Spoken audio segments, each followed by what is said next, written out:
পুঁইশাক দিয়ে রুই মাছের ঝোল। পুঁইশাক দিয়ে রুই মাছের ঝোল কিভাবে করতে হয় আজ আমি আপনাদের সাথে শেয়ার করব। এখানে আমি কিন্তু পুঁইশাক দিয়ে রুই মাছের ঝোল করেছি। তো পুঁইশাক দিয়ে রুই মাছের ঝোল করার জন্য এখানে আমি প্রথমে পুঁইশাক নিয়েছি। মোটা পুঁইশাকগুলো ভালো করে বেছে নেব। এখন প্রথমে পুঁইশাকগুলো বেছে নিতে হবে সুন্দর করে। আমি পুঁইশাকের পাতাগুলো একসাথে আর ঢাডিগুলো আলাদা নিব, কেননা পাতাগুলো আগে সিদ্ধ হয়ে যায় আর ঢাডিগুলো একটু সময় লাগে, তাই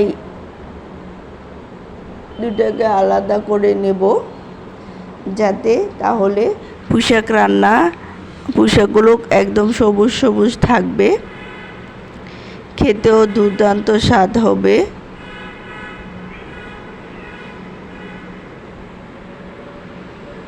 খেতেও কিন্তু ভালোই লাগে এভাবে রান্না করলে। আর চাইলে আপনারা একবার ট্রাই করে দেখতে পারেন এইভাবে কতটা সুস্বাদু হয়ে থাকে। যে তো পুঁইশাক কিন্তু আমরা অনেকে অনেকভাবেই খাই। আমিও অনেক সময় অনেক রকম করেই রান্না করি। তো আমি সবসময় একরকম করে রান্না করে থাকি না, এক এক টাইমে এক এক সময় এক এক রকম করে রান্না করি।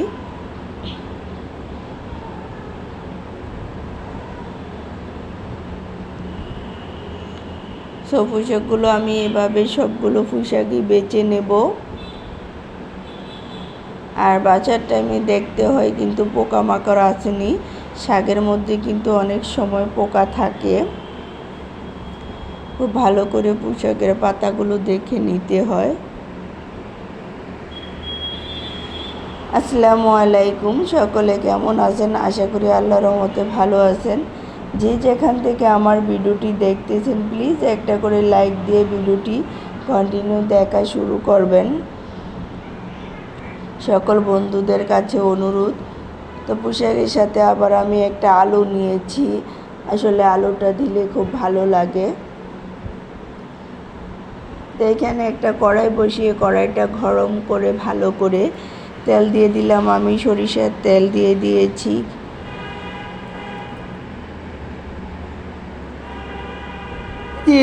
আমি এখন মাছগুলো ভেজে নেব।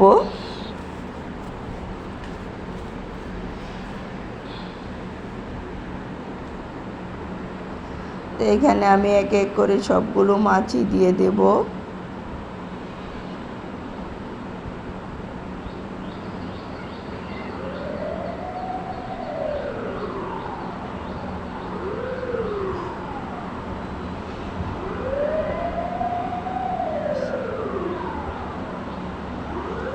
সো মাছগুলো প্রথমে আমি খুব সুন্দর করে ভেজে নেব।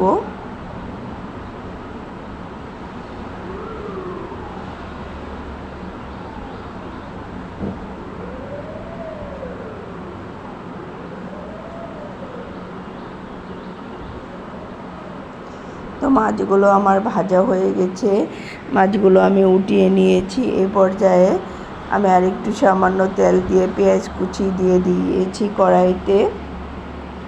তো পেঁয়াজ কুচিগুলো একটু ভেজে নিতে হবে।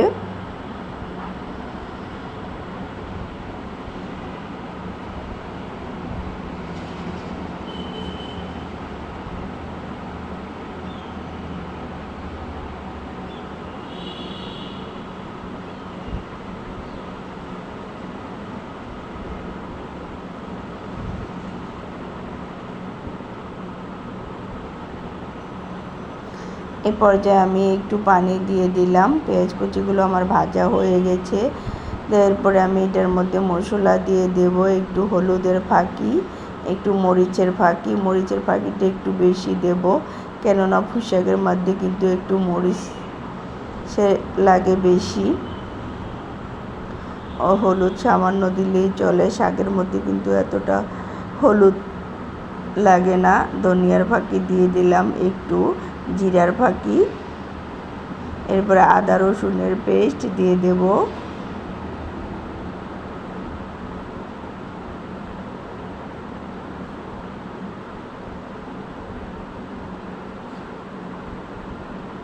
দিয়ে দিলাম আদা রসুনের পেস্ট, এরপরে লবণ দিয়ে দেব।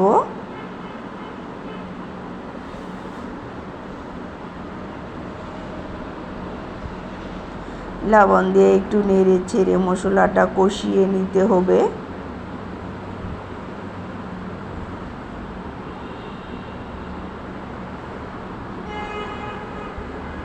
তো এই পর্যায়ে আমি মশলাটা খুব সুন্দর করে কষিয়ে নেব ঢেকে দিয়ে। 5 মিনিটের মতো কষিয়ে নিতে হবে। খুব সুন্দর করে কষিয়ে নিলে কিন্তু খুব সুন্দর একটা কালার চলে আসবে।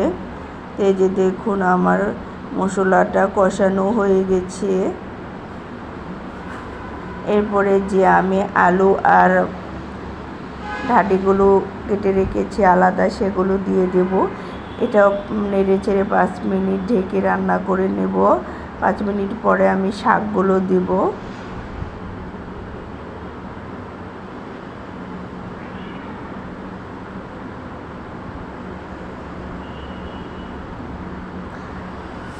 এটাকে কিছুক্ষণ নেড়ে ছেড়ে নিতে হবে। তো ডেকে দিলাম 5-6 মিনিট।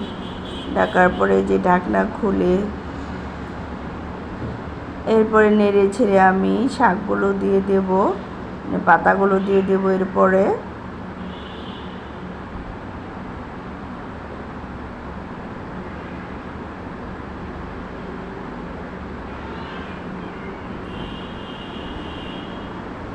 তো আমার কিন্তু ডাঁটি আর আলুর সাথে মশলাটা খুব সুন্দর করে কষিয়ে নিয়েছি। এরপরে এই পর্যায়ে আমি শাকগুলো দিয়ে দিচ্ছি। সবগুলো শাকই এখানে সুন্দর করে দিয়ে দেব।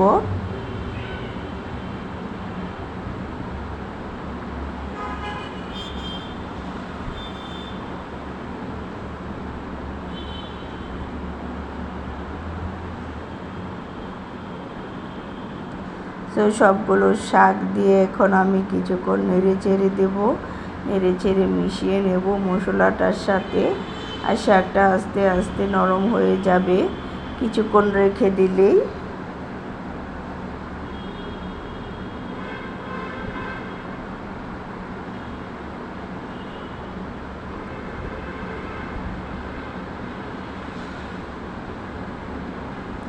তো আমার শাকটা দেখুন এই যে কষানো হয়ে গেছে। এরপরে আমি পানি দিয়ে ঝোল দিয়ে দেব তরকারিটার মধ্যে।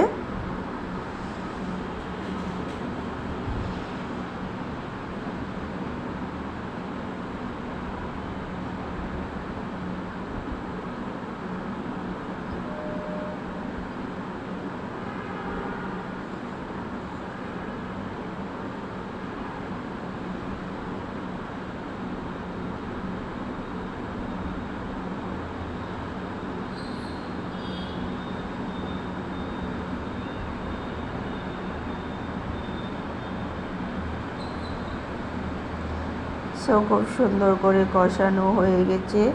এ পর্যায়ে নেড়ে চেড়ে আমি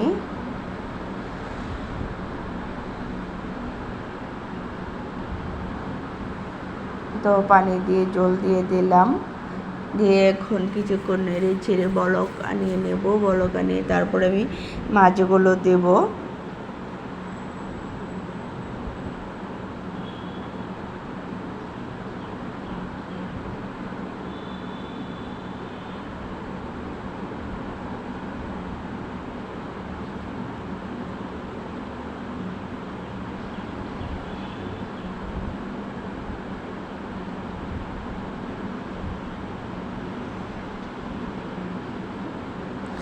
এভাবে রান্না করলে কিন্তু পুঁই শাকটা একদম সবুজ সবুজ কালার থাকে, দেখতে কিন্তু খুব সুন্দর, খেতেও ভালো লাগে।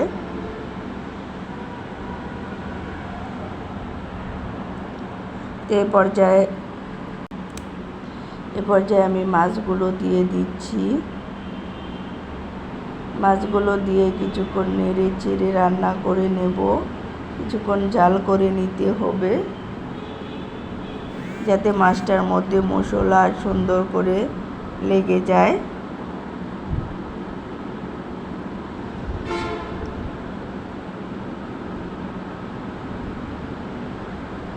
তো এই গরমে কিন্তু এই টাইপের খাবারগুলোই আমার এর ভাজি খুব ভালো লাগে। একটু ঝোল জাতীয় খাবারগুলোই গরমে বেশি ভালো হয়।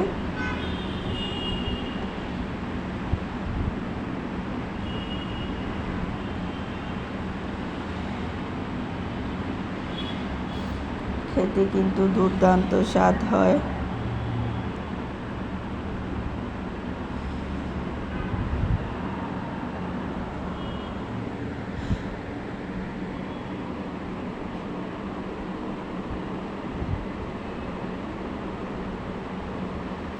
তো এই পর্যায়ে আমি একটু লবণ চেক করে নিয়েছি।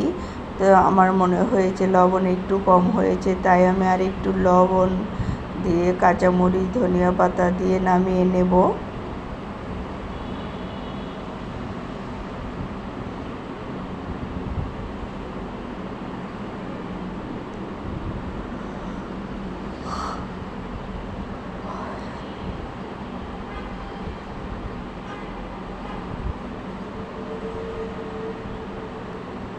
সো হয়ে গেছে আমার পুঁই শাকের রান্নাটা।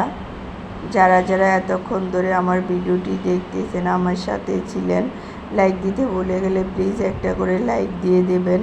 আর সবাইকে অসংখ্য অসংখ্য ধন্যবাদ সাথে থাকার জন্য, পাশে থাকার জন্য। সবার জন্য অনেক অনেক দোয়া ও ভালোবাসা রইল। এ পর্যায়ে আমি আমার ভিডিওটি শেষ করলাম।